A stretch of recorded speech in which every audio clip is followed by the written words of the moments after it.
Ladies and gentlemen, how's it going? Once again, I'm Nev from Nev's Tacbits, otherwise known as your grandma's friendly neighborhood IT guy. Tell her I say hi, by the way. Nev from Nev's Tacbits. Anyways, today I want to talk about Steve Wozniak. I tend to think of him as the best of the three Steves. Now, recently, when it comes to technology, there are three all-powerful Steves that control everything, either in front or behind the scenes. The first one everybody is aware of and everyone worships like a god. Steve Jobs. Everyone loves the guy, and you can usually tell a lot about an individual between whether they prefer Steve Jobs or Steve Wozniak, or if they even know who Steve Wozniak is. Steve Wozniak is the second, but not the second best of the three Steves. Steve Ballmer, of course, is the third and final of all the great Steves, who brought to us the awesomeness of Windows 8 and the meme developers.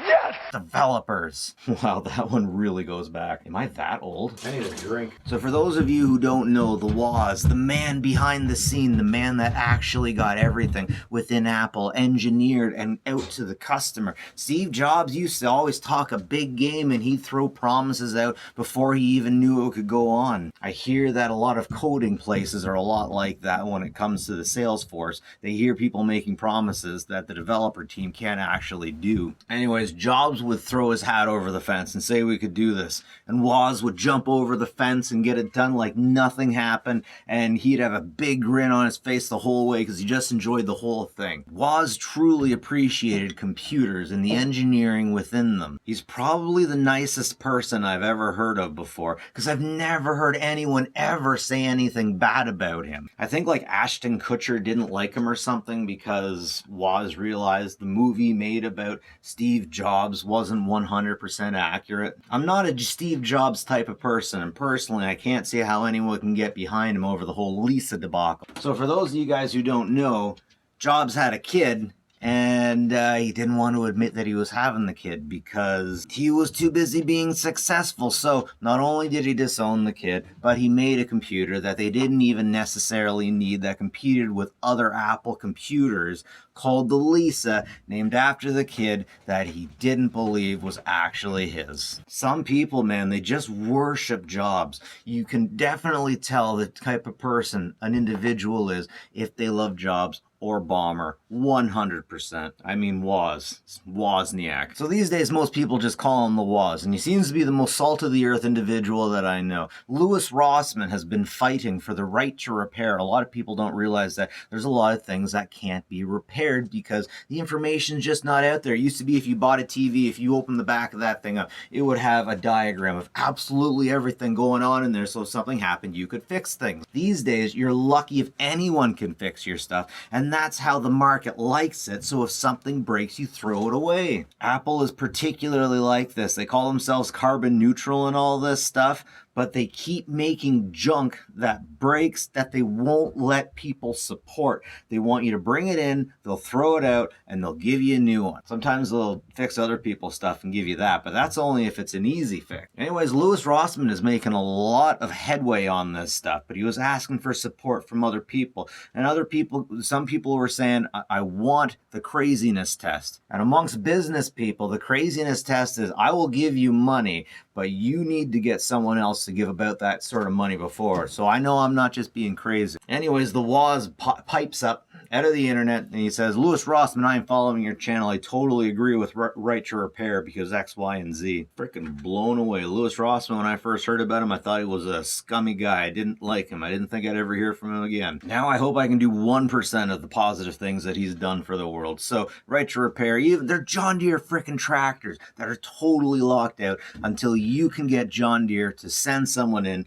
to figure out what the frick your error code is. It seems like the people making these tractors are so disproportionately disconnected from the people who are using them. And when I say that, what I'm talking about is if you work on a farm, they're not going to put up with this kind of shit. You need things out at a particular time. You need to be on your game, and nobody wants to wait for John Deere to come out and fix things. Things are becoming more and more that way, and if they have it the way that they want, you won't even own the things that you use or that you pay for. Heck, right now, digital downloads, a lot of us have things that we have paid for and downloaded, but they can take it away from us whenever they want to. I had a buddy try to get Marvel superheroes installed on their system after they downloaded it, but it was gone from the system and not even Microsoft could tell why. There's any number of reasons why they can take this stuff down. So every superhero has copyrights given to the creators or this person or that person, unless the creator had been stolen the rights from him. Let's say one creator all of a sudden in a Marvel superheroes game doesn't want their person represented in that game. Poof, the game just disappears from people's download lists. That's freaking messed up, man. I definitely think 100% that if Theranos had a Steve Wozniak,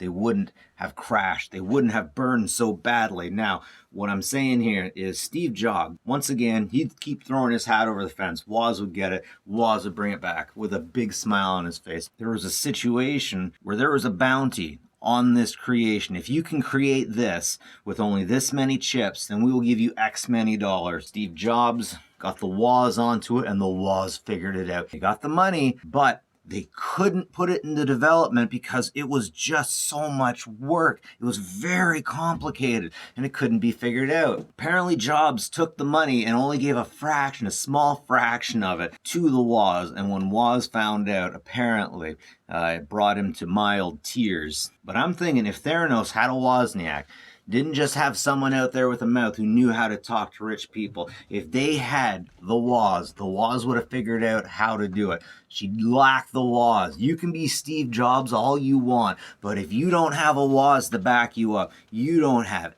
anything. You don't have shit. So you gotta respect the engineers, man. Woz for president, man. I mean, he's talking a big game about Bitcoin. He thinks it's more exciting than gold. He's all about open source, and any true hacker really would be. I think Woz is a true white hat hacker, but he's so high up there that he doesn't even get the name. More of a hacker god, a benevolent god that predates history, at least the history of the internet and computing, perhaps, the way it's known now. I think it's really important that Wozniak is so into Bitcoin, open source, open platform, but these are all not Apple's things, man. He's got to open his own. Wozniak should open his own computer business, man. I would totally be behind that 100%. Anyways, ladies and gentlemen, I just wanted to talk about the best of the three Steves. That's it for me. Never from Nest Tech, but like and subscribe if you like this stuff. But more importantly, folks, take care of each other.